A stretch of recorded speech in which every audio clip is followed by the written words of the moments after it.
Good evening. I'm Pedro Hazel Jr. I'm Steve Ferguson. Welcome to another edition of Sportslines Plus. Tonight, we'll be discussing the college football playoff scene, Pete Alonzo's prolonging free agency, and an epitaph of the Jets and Giants season. If you like what you see, hit the subscribe button, and the internet address here is youtube.com/@Sportslines Plus. Again, youtube.com/@Sportslines Plus. The college football Final Four is set. 7th seed Notre Dame faces 6th seed Penn State Thursday night, while 8th seed Ohio State faces 5th seed Texas Friday night. Notre Dame beat 2nd seed Georgia 23-10 on Thursday night, while Ohio State shocked number 1 seed Oregon 41-21 in the Rose Bowl Wednesday. Steve, what do you think of Notre Dame's and Ohio State's chances in their prospective games? Those were kind of like the Ohio State game was particularly shocking. I just thought about this a few minutes ago, and I think what Notre Dame is doing is almost synonymous to the way the Mets postseason went. In other words, the Mets had to go through 3 teams to get to the Dodgers and almost got to the World Series. Notre Dame, a team that I, as you know, and you and I are both not Notre Dame fans, will tell our audience that right now. We're both USC fans, so we really don't like Notre Dame. But I have to respect what they've done so far. Yes, I would too. First of all, they took out Indiana, who has a pro-rated quarterback named Curtis Rourke, who's a Canadian. He's supposed to be a really good NFL prospect. He had an awful game. Threw 2 interceptions in the red zone, and Notre Dame's defense made him look like a scared rabbit. 27-17 on December 20th. And he is the reason they lost that game. Their defense, Indiana, was actually very good, and their running game was good, but the quarterback position was horrible. He played like garbage, this quarterback.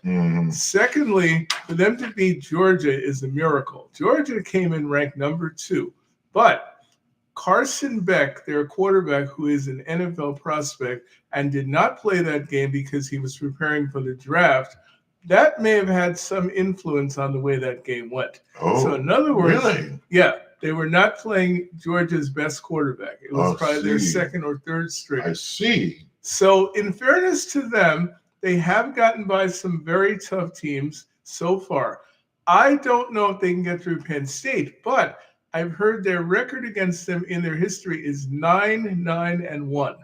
So it is possible for them to get by Penn State. I will tell you this about Notre Dame. They have a great running game. That we cannot deny. Yep. We saw that when they played USC this season. And they play excellent defense. But the position that has surprised everybody is the quarterback, Riley Leonard. This was a guy, a senior, who had transferred to their school. Nobody thought of him as being a great NFL prospect, but he is turning into something we didn't expect.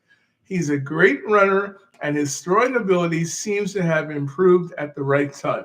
So what we're looking at is a team that has talent, but everything they're doing now is clicking.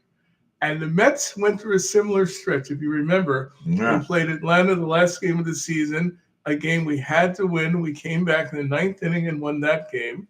We won the next round. We played the Phillies, and people had the Mets dead and buried for that series. And the Mets beat them in 4 games. Yes, and I should say one other, Milwaukee, who had us right around the throat.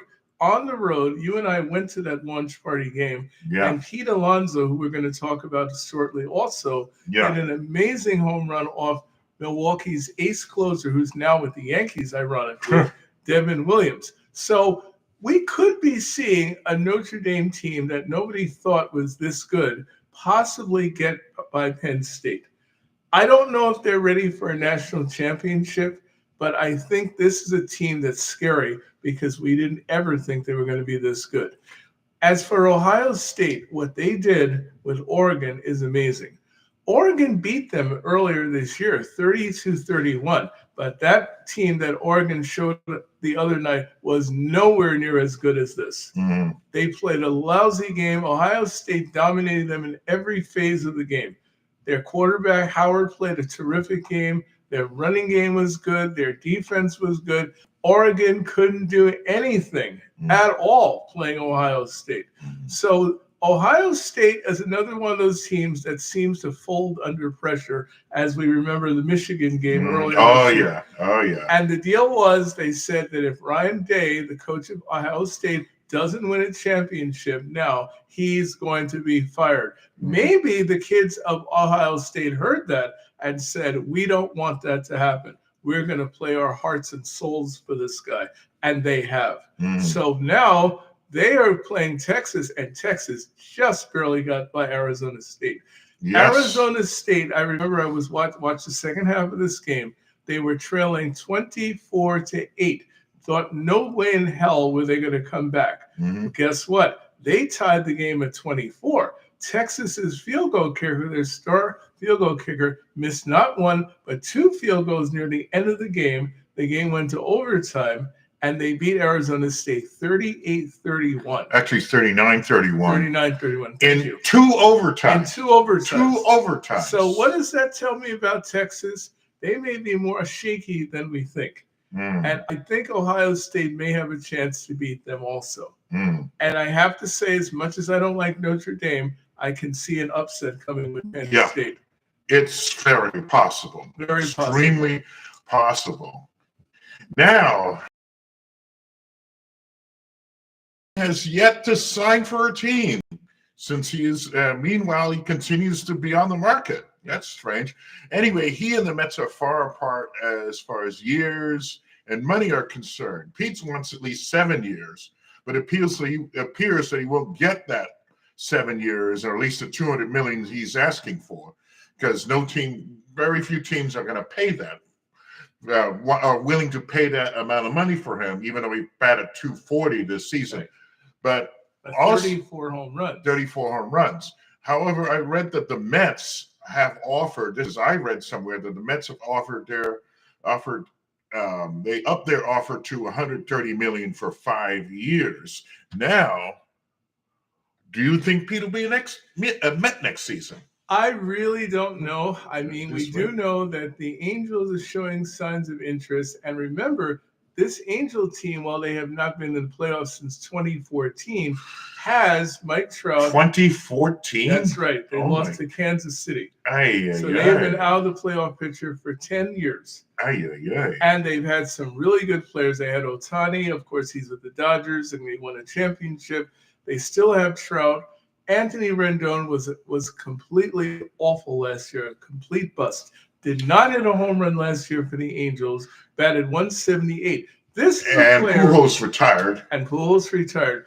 But if you bring in Alonzo to the mix, how does that make them now? You mean the Mets? Yeah. Yeah, I'm sorry, the Mets. It makes them much better if the Angels get Pete Alonzo. Yeah. It gives Mike Trout protection in the lineup. And that's assuming Mike Trout is healthy next year, which I'm going to assume. Yeah. And Rendon shows up and hits a couple of home runs. Come on. This is a guy who's hit 30 almost every year. He has disappeared from the baseball scene. Yeah. But we also have heard the Giants are showing serious interest in Pete Alonzo. Yeah. There's talk of them moving Lamont Wade to another team and letting Pete take that position at first base.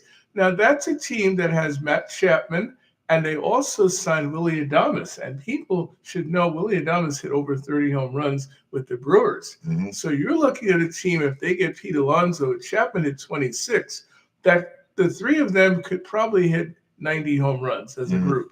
That would get them started in the right direction. Mm-hmm. So very interesting. But I think the Mets, first of all, have to get serious with the money. They really do. They really do. David Stearns, let me just say this about David Stearns. Yeah. He really angers me based on what he's doing here. I understand they're trying to watch the market, and they can't pay a lot of money because they paid Juan Soto a ton of money. But you are talking about one of the two Met players on this team that is homegrown. I'm talking Brandon Nimmo and Pete Alonso. That's it. and Vientos in the third one. We don't know if he'll be here long term. But I'm telling you right now, Mr. Stearns, you better step up the money. I'm talking about let's give him $160, $170 million. You can give him 5 years. He's 30 years old. And by the way, he has 226 home runs for the Mets. Who's to say in 10 years that maybe he'll have 450 home runs and be the all-time Met leader? And I wouldn't say it's impossible for him to hit 500 because he's not that far from 250 right now. David Wright, if he doesn't get injured in his career, probably would have had 500 home runs. This is his number right here. Yes. And he's going to be retired. The Mets are retiring his number this coming season. July 19th. Yeah. And I thank the Mets for doing that in the service to David Wright, one of my favorite Met players of all time, and yours too. But back to Alonzo. But Pete Alonso, to me, it represents everything that's good about the New York Mets. In his history, in his career, he has never had drug or alcohol problems. Talk to me about Darryl Strawberry. He is a nice guy now, he is, yeah. But he had drug and alcohol problems most of his career. Mm-hmm. Pete Alonso is one of the, as far as I know, one of the model citizens of the New York Mets. Yeah. And he is one of the few homegrown players you have. You better step up and pay him. And don't talk to me about Milwaukee, because that team never won a World Series title. And I tell you what, the New York Mets have a better chance of doing it now if he's back, because we possibly have 5 players, if he's back, who will hit 30 home runs this year. I'm talking Soto, Alonzo, Vientos. That's 3 right there I'm talking about. And Nimmo might hit 25. So you're looking at a lineup that would be the best lineup the New York Mets have had in their history. And I'm not talking 1986. I'm talking about the best lineup this team has ever had. You better bring him back and don't play games with him, because if he winds up with the Angels or Giants, you'll be sorry, Mr. Stearns. I swear you will. And he will regret it. I totally agree. He will regret it. Yes, and Met fans will hate your guts the rest of your life as long as you're on this team as the GM. You better get it straight, and you better sign this guy and don't play games with him. That's right. That's right. Now, anyway, tomorrow night, actually say tomorrow in general, the Jets and Giants seasons come to a merciful end. The Jets host the Miami Dolphins at MetLife Stadium in the Meadowlands, while the Giants travel to Philly to meet the Eagles. Without taking the entire evening, Steve, but saying more than literally a few words. Yes. Give us a summary of both teams. Wow. Well, I'm going to start with the New York Jets. This team has been a colossal failure based on what they acquired. Let's get serious. You acquired Aaron Rodgers. You acquired Devontae Adams. You had Breece Hall. You had Garrett Wilson. You supposedly had a top 5 defense. What is our record? How many games have we won? 4. Yeah. 4 games the entire season. We fired our head coach, Robert Saleh. We put the offensive coordinator in the background behind another guy who's an offensive coordinator, and we have a coach that can't coach professionally, and his name is Jeff Ulbrich. Yes, he's a good defensive coordinator, but I'll tell you what, he is no head coach. We need to clean house completely of this mess. Yet again. Yes. Rodgers, I hear, might retire. I like Aaron Rodgers as a person, but it is time for you to retire. This may very well be his last game. Yes, and Aaron Rodgers, I don't think he'll be on another team. I think he will retire, which probably would be the smart thing for him to do. And they now have to decide who they want as their head coach. Do you want Mike Vrabel, who was a really good coach in Tennessee for 6 years? The problem with him is when he got involved in discussing things with the general manager about decisions on players, they didn't get along. He wound up getting fired. I think you have to consider him because his record was over 500 for every year I think he was with that team. I think his record, if I'm not wrong, was 56-45. His team made the playoffs 3 times in 6 years. That's more than the Jets have been in their history in a long time. Now, you hear Rex Ryan's name being mentioned. People are going, oh, my God, we don't want him. Well, let me tell you something. Rex Ryan is the last coach that had a winning record with the Jets. Think about it. Maybe you need to have your behinds whipped. And Rex Ryan is a good candidate to do it. Oh, Pete Carroll, nice guy, great coach. I don't want my man going through that coaching garbage in his 70s with this inept team. Let's get that straight. Pete Carroll? I mean, Pete Carroll's a great guy, and he's got the energy of somebody 50 years old. He is 70 years old. You can't put him through this. Let him go to the Bears. Let him go to another team. Don't put him back in New York. Please. No. And dealing with this torture? Oh, please. Oh, my God. And the Giants? Well, we can talk about them, too. First of all, how dare you allow 6 years to go with having Daniel Jones as your quarterback? You all must have been on drugs when that happened. Let me tell you something. This needs to stop. You need to get a good quarterback, and you had a chance last year. That's right. You had 6 quarterbacks on the market, including Jalen Daniels, who your head coach wanted, and of course, Joe Shane, the GM, did not.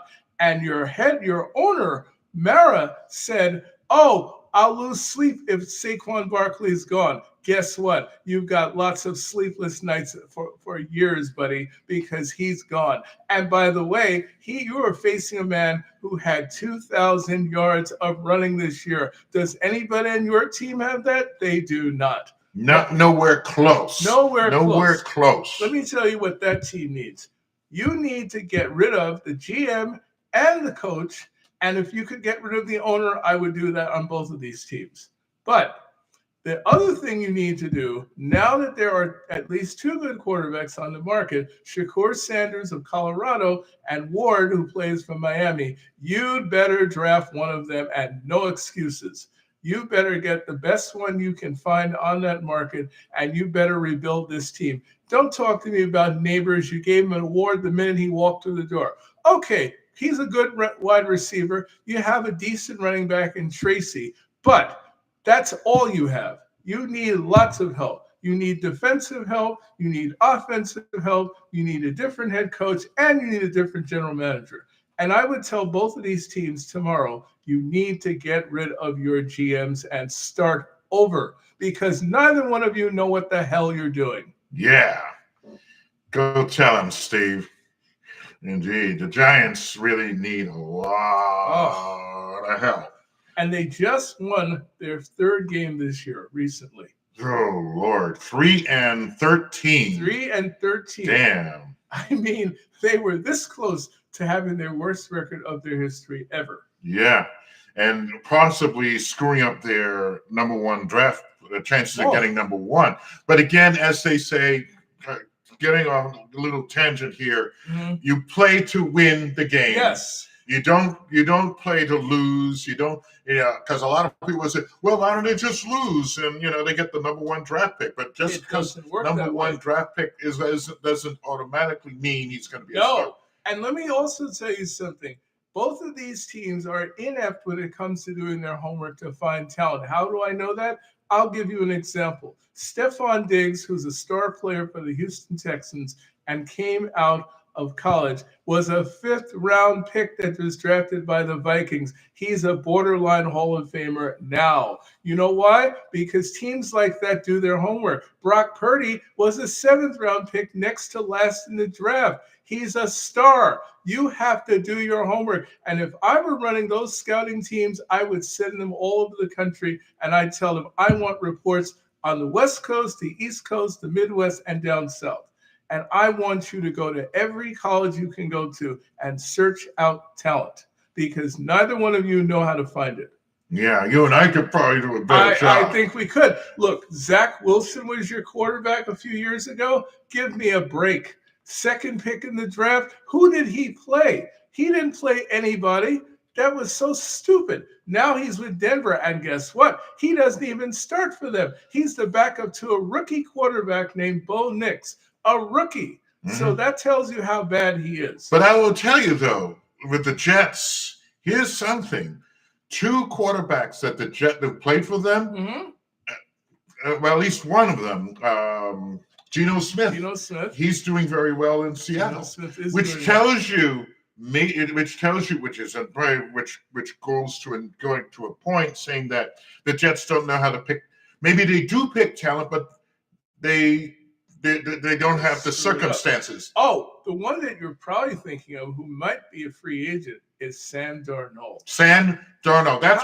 How dare the Jets draft this guy third in the draft? He's been with 4 teams. I understand the Jets probably didn't teach him at all. So he wound up on the Carolina Panthers and the 49ers as a backup. Well, he's on his 4th team, and right now that team is 14-2. He is going to get a lot of money from somebody, and it might be the Jets because they're desperate for a quarterback. Would he want to even go back to them? That's if they paid him $75,000 question. Maybe. I mean, it's like I think the Jets just don't know how to nurture their players. No, they don't. I mean, you look at Geno Smith, you look at Sam Darnold. Yep. Those are 2 of the biggest examples. And Geno Smith, let me say this about him. Rex Ryan gave him a chance for 3 years. That's better than what they did with these other quarterbacks. He at least had a sense that the guy could be an NFL quarterback. Yeah. I don't think anybody had the sense that Zach Wilson was going to be a superstar quarterback. I certainly didn't see that coming, and I don't think any Jet fan did either. The man is the 3rd string quarterback on the Broncos, so he's never going to play unless Bo Nix gets hurt or the backup gets hurt. Oh, and by the way, one other thing about the Giants, you need to do something in your history that you've never done. And I don't care if the quarterbacks are my skin tone and his. You need to get one of them on your team. Your team has never had one, not even one. You had Geno Smith 1 game played for you in place of Eli Manning, and that was a controversial decision. But I'm here to tell you, don't talk to me about Lawrence Taylor and these other black players who played for you. I want to see your team put somebody of color in that position because it's not working any other way. That's my opinion. Yeah. And that's it. I agree. I mean, the Jets, like I say, the Giants have so much to do. Yes. Yeah. They have so much to do, and they're so bad. The God. Jets at least have some players. Yeah. They have Breece Hall, and they have Garrett Wilson and some good defenders, but they need to build around these players. Yes, indeed. And they really, really, really need a quarterback to help them. Oh, God, do they? I mean, we thought when we had Aaron Rodgers, we were all talking about it. This was the year they were going to make the playoffs. Mm-hmm. This was the year after 13 years of not being there. And guess what? It failed. Again, another failure. So, who do I blame the most for this? Woody Johnson. Of course. He's an idiot of an owner. Okay? Yeah. I'm going to say that right now to you. Mm-hmm. And the owner of the Giants is also a jerk. John Mara. If Wellington Mara, his father, was still alive, you know who they would have hired last year as their coach? You know. Yeah. Brian Flores. And guess what? He could be on the market, Jets and Giants. You need somebody tough to get the job done. Yeah. I say you bring him from Minnesota if they let him go, and you pick him up, and you show some guts, and you have a tough SOB run your team. Mm-hmm. Because that's when the Jets are good. When they have the Bill Parcells of the world, when they have even Rex Ryan, you can talk about him and say it didn't work. But that team did win. Yeah. They don't win when nice guys running the show. No. They win with people who are SOBs who get in their face and teach them how to win. And by the way, Parcells also did the same thing for the Giants. If you remember back when they hired him, they were 3-12 his first year. 3-12-1 his first year. And they won 2 Super Bowls under him. Yeah. The next year they were 9-7 and also 2. We were talking about earlier. We were talking about Phil Simms. Phil Simms. Yeah. The first 4 years, he was struggling because he was always injured. Yes. But finally, in '84, it all came together. He got healthy, and he got him into the playoffs for the first time in a while. And he was coached very well by Parcells. Yes, indeed. And Parcells, I wish they could resurrect his soul to run the Jets and the Giants, because what he did with the Jets was miraculous. Oh, yes. He came to the New York Jets in, I believe, 98? 97. 97. They were 1-15 with Rich Kotite, who was arguably the worst Jet coach ever. Yeah. With Adam Gase a close second. True. But he got that team in the playoffs in 2 years. Yeah. They were 7-9 his first year, or 9-7. I don't remember the record. Next season, they made it to the playoffs. They played Pittsburgh and Denver. We haven't been there like that for a long time. Please give us some good coaches to run this. We have players, the Jets certainly have more of them than the Giants, but it is about time that we get serious in running this team. Woody Johnson, you better figure it out, buddy. You've ruined this team. You had the best GM in the game, in my opinion, in Joe Douglas, and you fired him. And you fired Robert Saleh. You know what you should do next? Fire yourself. We need an owner who knows what he's doing. And the Giants, you need the same thing. But I know you guys aren't leaving. So you better get people around you who know what the hell they're doing. Amen. For Steve Ferguson, I'm Pedro Hazel Jr. saying thanks for watching. If you like what you see, hit the subscribe button. And our address here, again, youtube.com/@Sportslines Plus. youtube.com/@Sportslines Plus. You know why I'm wearing this cap, people? Not because of the Jets or Giants, but because I'm hoping this year, this draft coming up, they get themselves straightened out. Let's go! All right. Happy New Year, everyone. Happy New Year. Oh, how'd you like that show?